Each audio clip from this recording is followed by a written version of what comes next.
LIC के agent और उनकी फेडरेशन पिछले 1 महीने से मास्टर सर्कुलर के अंतर्गत लागू किए गए नए नियमों के विरोध में हड़ताल पर हैं। उनकी 2 मुख्य मांगे हैं। पहली, एलआईसी क्लॉबैक क्लॉज को कैंसिल करे और दूसरी, एलआईसी ओल्ड कमीशन स्ट्रक्चर को लागू करे। एजेंट्स की इन्हीं मांगों को ध्यान में रखते हुए बीते कुछ दिनों में एलआईसी ने एजेंट्स के अलग अलग संगठनों से मीटिंग की, जिसमें एलआईसी ने स्पष्ट किया कि मास्टर सर्कुलर के अंतर्गत नियमों में जो भी बदलाव किए गए हैं वो ईडा के आदेश पर किए गए हैं। इसके साथ ही एलआईसी ने क्लियर किया कि एजेंट्स को मिलने वाले कमीशन को नहीं बढ़ाया जा सकता, क्योंकि अब उन्हें पॉलिसी सरेंडर पर पॉलिसी होल्डर्स को पहले से अधिक सरेंडर वैल्यू देनी है। एजेंट्स की दूसरी प्रमुख मांग क्लॉबैक क्लॉज को कैंसिल कराने की थी। इस पर एलआईसी ने कहा कि उन्होंने ईडा के कहने पर अन्य इंश्योरेंस कंपनीज की तरह इसे अपने सर्कुलर में शामिल तो किया है, पर इसे लागू करना या न करना उनके अधिकार क्षेत्र में है और वो इसे लागू नहीं करेंगे।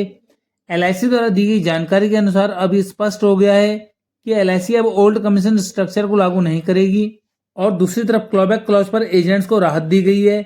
वास्तव में क्लॉबैक का नियम ज्यादा खतरनाक है, क्योंकि न्यू कमीशन स्ट्रक्चर में पहले से कमीशन में 7% की कमी की गई है, जबकि क्लॉबैक क्लॉज लागू होने पर वो कमीशन को 0% कर सकता है। इसलिए इसका लागू ना होना एजेंट्स के लिए बहुत अच्छी खबर है। अब सवाल ये उठता है कि इन सब घटनाक्रमों से अंत में एजेंट्स को क्या मिला।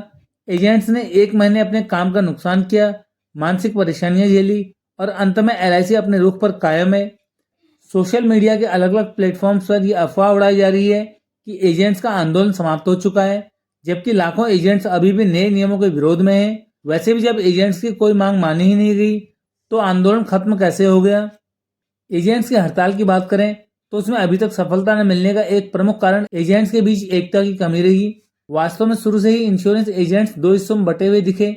एजेंट्स का एक हिस्सा पूरी तरह हड़ताल के समर्थन में था और दूसरी तरफ एजेंट्स के दूसरे हिस्से का ध्यान पॉलिसी सेल करने पर ही रहा, जिसके कारण एलआईसी का काम चलता रहा और उनकी समझ में आ गया कि एजेंट बटे हुए और बिखरे हुए हैं।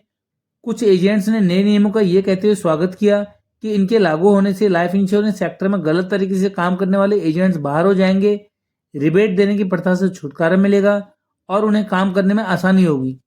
जिस तरह से एजेंट्स के एक वर्ग ने हड़ताल से दूरी बनाई और अपना कार्य पहले की तरह करते रहे, इसका खामियाजा हड़ताल में शामिल या हड़ताल के समर्थक एजेंट्स को उठाना पड़ा।